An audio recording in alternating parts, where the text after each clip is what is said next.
What's up, everybody? Gabe Spencer, another edition of The Scattered Chef. Hey, before I get rolling like every time, hey, I'd love for you guys to go ahead and hit that subscribe button, hit the like button, ring that bell, share it. However you do it, just make sure that you can always tune back into this channel. So, got something really cool today. We're gonna be making a basil tomato bisque. Really simple. It sounds ultra fancy, but it's not. Very, very simple. I'm gonna try to keep all these basic recipes really simple, but taste really, really awesome. So let's jump in. We're gonna get to the ingredients.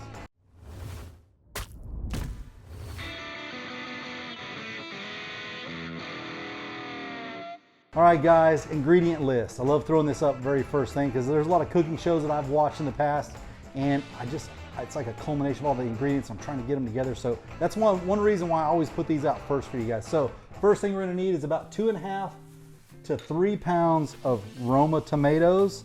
These things are awesome. Picked them up from a local grocery store here in Texas.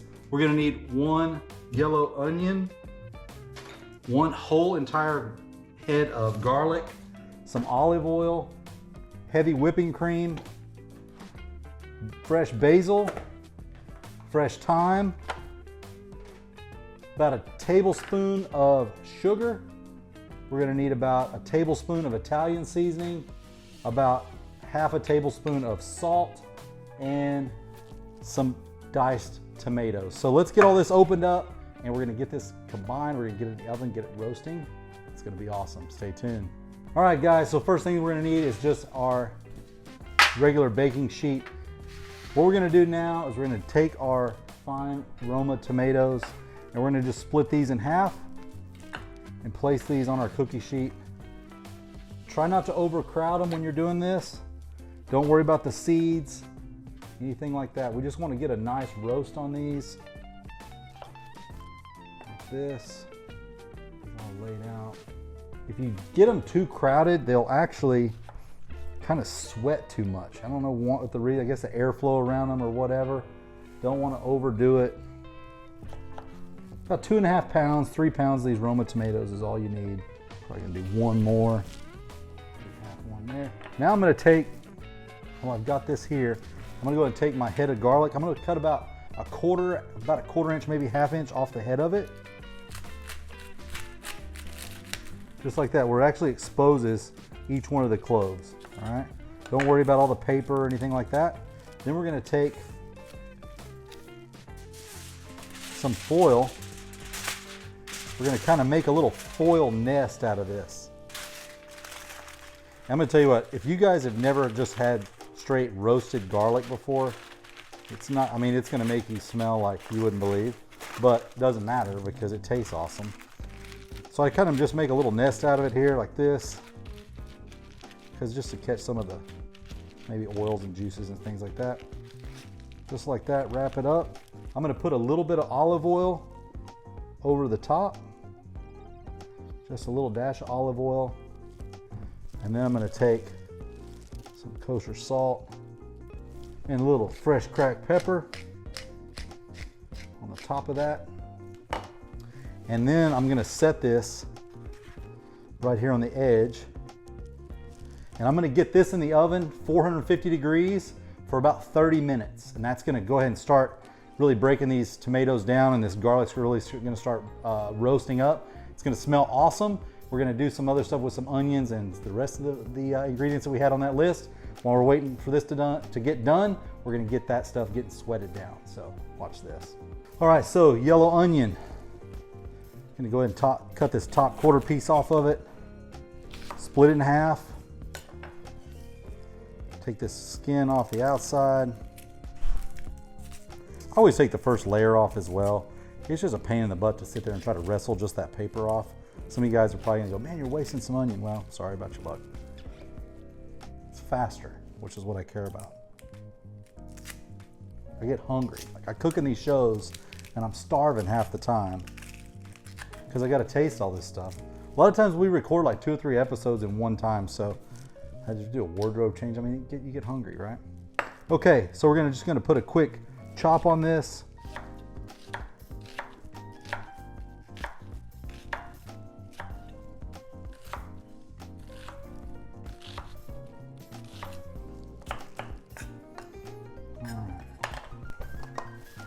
Next thing, we're gonna add a little bit of thyme to this. I like to just take the leaves off like that.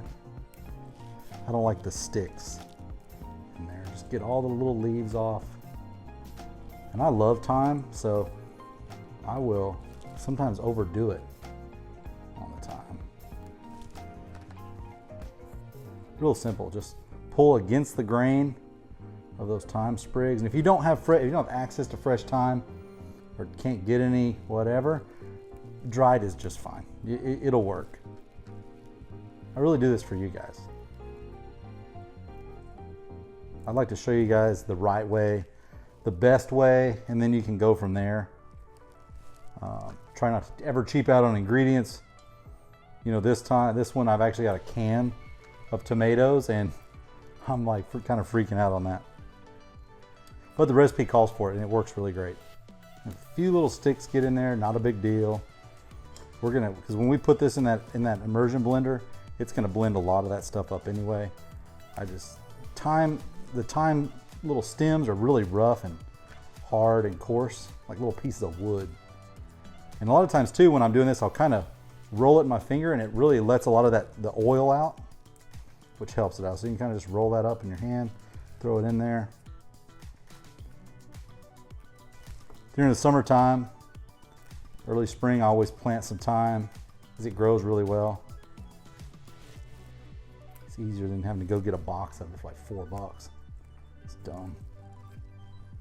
All right, a little bit more. Should be good. Cool, so we're gonna get this over here.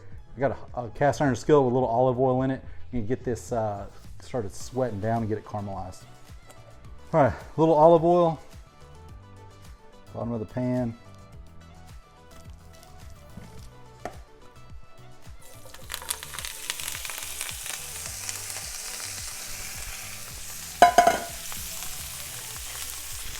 Sweat down here.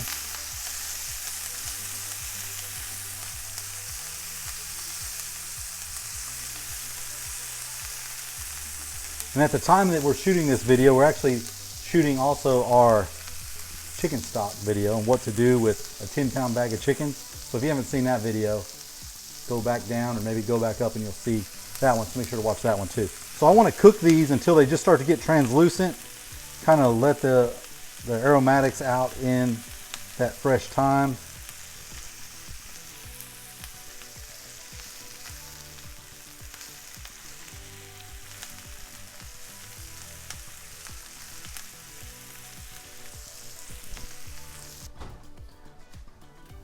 Looking absolutely beautiful in there.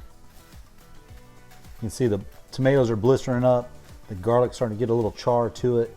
It's ready to pull out of this oven.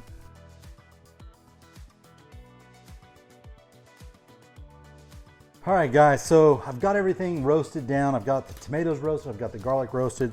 So now I'm just gonna go ahead and take these and remove these from the pan.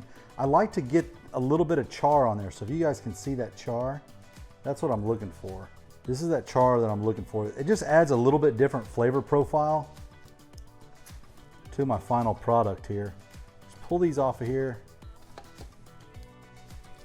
All right, great. We're gonna add 1 can of our diced tomatoes, juice and everything. That mixed in there. Gonna add our sugar. A little bit of kosher salt here. This is about a teaspoon and a bit. Our Italian seasonings, oregano, things like that. Dust that in.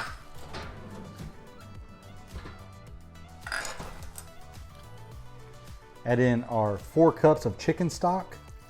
This is that chicken stock that I made in those other videos.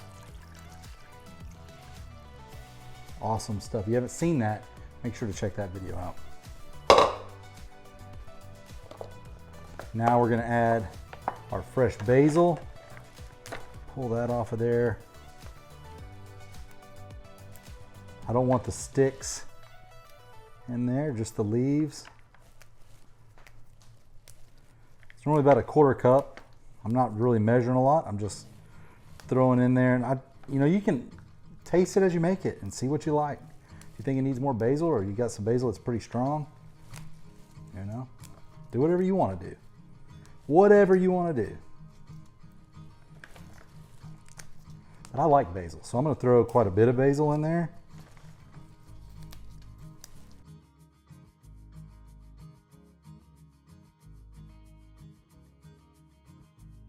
I'll do that. I'm going to stop there for now before I get too carried away. Next is our garlic. So what you can do is just smash all of those garlic cloves out of there. Get the papers out. When you roast this garlic like this, it changes. It's not so, in your face of a flavor as, when it's raw. Make sure you get all the papers out. Add that in there. So a lot of people are like, man, you added a whole head of garlic. Yeah, we did. But again, it's not going to be like overpowering and just, kill a vampire dead kind of flavor. All right, now we take our immersion blender, motorboat as I call it, and just start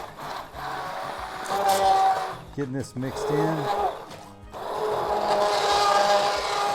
If you don't have this kind of blender, a regular blender will work. But for, 15, 20 bucks at Walmart, just go grab it. What I'm doing is I'm just putting it right on top of those tomatoes, because they're big, it's a whole tomato. So just take your immersion blender, set it right on top of that tomato, and that's gonna get that thing really turned into soup, right?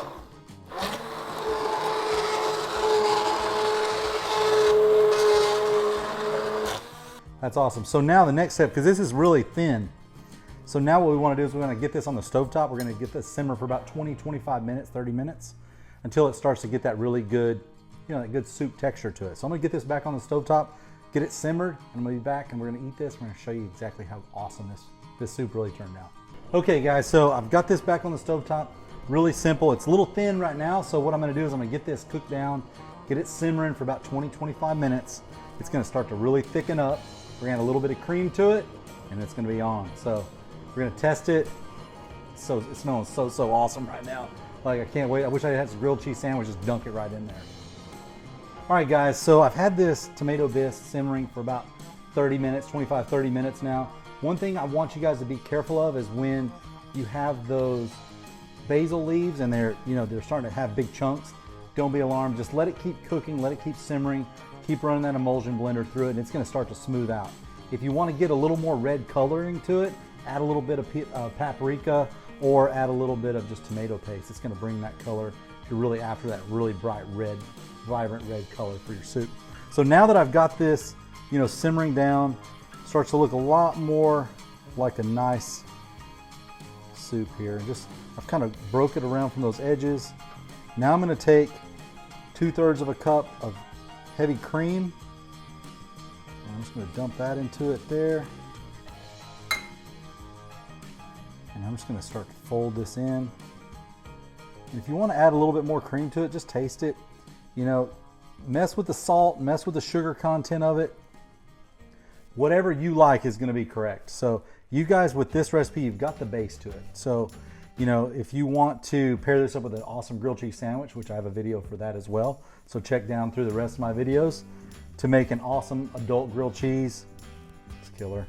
Goes really great with this.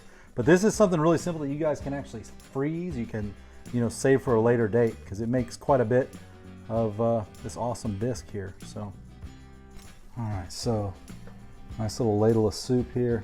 This nice little ladle of bisque. See this here? A little bit more. Awesome. All right, so guys, I've got it bowled up. So I'm going to show you guys how to plate this really nice. If you want to take a little bit of your heavy cream, just put it in a, just a regular tablespoon here, like this, and just kind of drizzle it over the top. Like that. Puts a little nice splash of color in it. Hit it with a little bit of basil, and there you have it. Really, really simple. Guys, you guys gotta try it. If you guys are huge fans of tomato soup or bisque, this recipe right here will put you on the map. So my name's Gabe Spencer. I'm gonna give this a try, see how it actually turns out. Awesome, look at this. This makes me ready for wintertime. Like, I just can't wait to get one of those grilled cheese sandwiches, dive into the middle of this thing. It's gonna be awesome. Really appreciate each and every single one of you guys for watching this channel with me. Make sure to subscribe, make sure to join, make sure to follow along with this because we're cooking all kinds of things. If there's things that you want me to cook or things that you might need help with, man, reach out, shoot a comment below, and I will talk to you guys soon. Again, Gabe Spencer, Scattered Chef. Thank you for watching.